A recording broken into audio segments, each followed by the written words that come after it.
There is usually only one major hurdle when it comes to struggling with consistently executing on ideas or even in business and actually in life. If you're the type of person who starts and stops, you get to a certain point and you're not sure what to do or where to go next, so you sit and you try to figure it out and try to understand what takes place next, then this is going to be helpful for you because I'm going to share the number one reason that you are struggling to consistently execute your ideas and even in your business.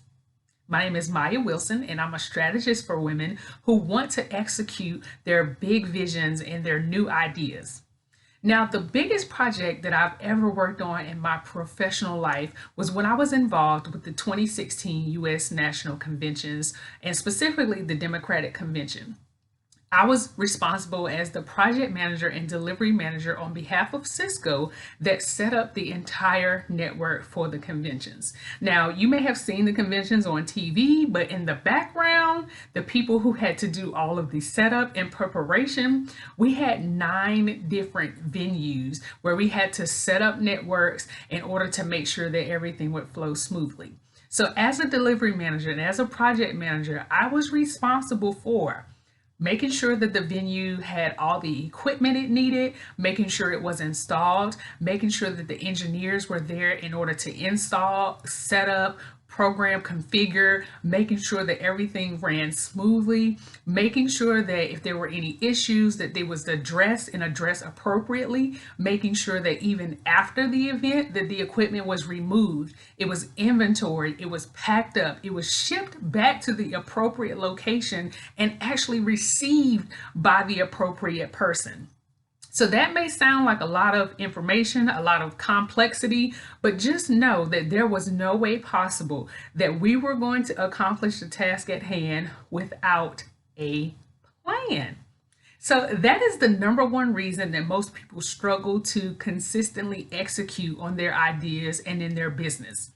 Having a plan, or shall I say the right plan, because some people view planning as a process that says what needs to be done, go do it.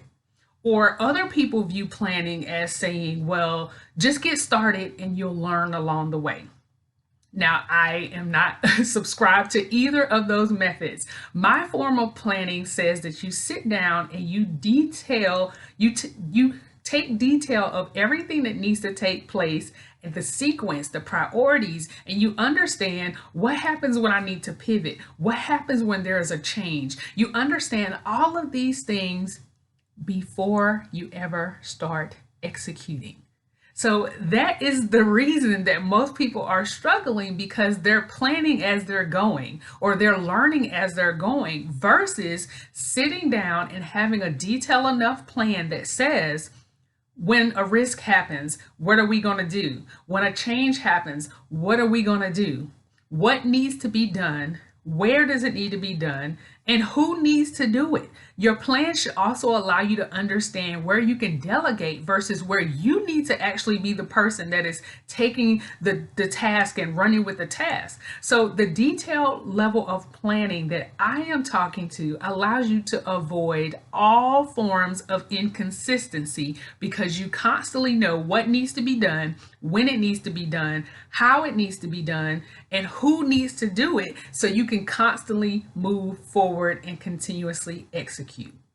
So that is it. The number one reason that you are struggling to continuously execute on your ideas and in your business is if you don't have the right plan, or you don't have a plan at all. Share with me in the comments what has been most beneficial, and if you have any questions, leave them below as well. Until next time, I look forward to reading your responses.